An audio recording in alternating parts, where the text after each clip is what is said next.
മലപ്പുറം നിലമ്പൂരിൽ തീ തുപ്പുന്ന രീതിയിൽ മോഡിഫിക്കേഷൻ നടത്തിയ വാഹനം പിടികൂടി. മോട്ടോർ വാഹന വകുപ്പിന്റെ രാത്രികാല പരിശോധനയിലാണ് വാഹനം പിടിച്ചത്. വണ്ടിയുടെ രജിസ്ട്രേഷൻ റദ്ദാക്കി.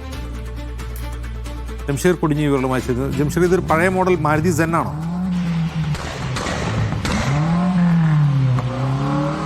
അജിംസ്, തീർച്ചയായിട്ടും അതിന്റെ എക്സോസിന്റെ ഉള്ളിൽ നിന്ന്, പോക്കോയിലിനുള്ളിൽ നിന്ന് തീ വരുന്ന രീതിയിലായിരുന്നു, ഒരു പ്രത്യേക ശബ്ദത്തിൽ തീ വരുന്ന രീതിയിലായിരുന്നു ഈ വാഹനം ഉണ്ടായിരുന്നത്. അത്തരത്തിലായിരുന്നു മോഡിഫിക്കേഷൻ നടത്തിയിരുന്നത്. നമുക്കറിയാവുന്നതുപോലെ ഈ ഏറ്റവും കൂടുതൽ അപകടങ്ങൾ നടക്കുന്ന വൈകിട്ട് 6 മണി മുതൽ 8:30 വരെയുള്ള സമയങ്ങളിൽ പ്രത്യേകമായി പരിശോധന നടത്തണമെന്ന് നിർദ്ദേശം മോട്ടോർ വാഹന വകുപ്പിന് സംസ്ഥാനത്തുടനീളമുണ്ട്. RTയുടെ നിർദ്ദേശമുണ്ട്.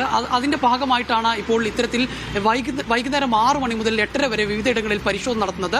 ഇതിന്റെ ഭാഗമായിട്ട് നിലമ്പൂർ കനോലി പ്ലോട്ടിൻ പരിസരത്ത് നടത്തിയ വാഹന പരിശോധനയിലാണ് വിദ്യാർത്ഥികൾ ഓടിച്ചു വന്നിരുന്ന ഈ കാറ് പിടികൂടുകയും ഇത് കണ്ടെത്തുകയും ചെയ്തിരിക്കുന്നത്.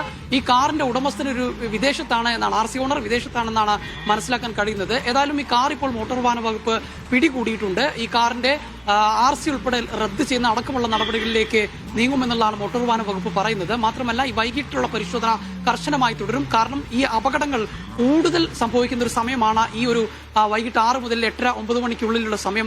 പ്രത്യേകിച്ച് ഈ വാഹനങ്ങളുടെ അമിതമായിട്ടുള്ള ലൈറ്റിന്റെ ഉപയോഗം മറ്റുമൊക്കെ ഇതെല്ലാം തന്നെ കണ്ടെത്തി കർശനമായ നടപടികൾ സ്വീകരിച്ച് മുന്നോട്ട് പോകും എന്നുള്ളത് തന്നെയാണ് ഇപ്പോൾ മോട്ടോർ വാഹന വകുപ്പും അറിയിച്ചിരിക്കുന്നത്. ഇത്തരത്തിൽ ഇത് വളരെ അപകടമായിട്ടുള്ള ഒരു സാഹചര്യമാണ്. ഈ ബേക്കിലൂടെ തീ പുറത്തേക്ക് വരുന്നത് പലതരത്തിലും വലിയ അപകടങ്ങളിലേക്ക് വഴിവെക്കാൻ സാധ്യതയുള്ള ഒന്നുകൂടിയാണ്. അതുകൊണ്ട് തന്നെ ഇത്തരത്തിൽ അപകടകരമായ രീതിയിലുള്ള എല്ലാത്തരം മോഡിഫിക്കേഷനുകൾക്കെതിരെയും തക്കതായ നടപടി, കർശനമായ നടപടി ഉണ്ടാകും എന്നുള്ളതാണ്. അത് ട്രാൻസ്പോർട്ട് കമ്മീഷണറുടെ പ്രത്യേക നിർദ്ദേശപ്രകാരം സംസ്ഥാനത്തുടനീളം മോട്ടോർ വാഹന വകുപ്പ് ഇത്തരത്തിലുള്ള പരിശോധന നടത്തുന്നതിന്റെ ഭാഗമായാണ് നിലമ്പൂരിലും പരിശോധന നടത്തി വാഹനം പിടികൂടിയിരിക്കുന്നത്. ഈ വാഹനത്തിനെതിരെ ശക്തമായ നടപടി ഉണ്ടാകും എന്നുള്ളത് തന്നെയാണ് മോട്ടോർ വാഹന വകുപ്പ് അധികൃതർ അറിയിക്കുന്നത്.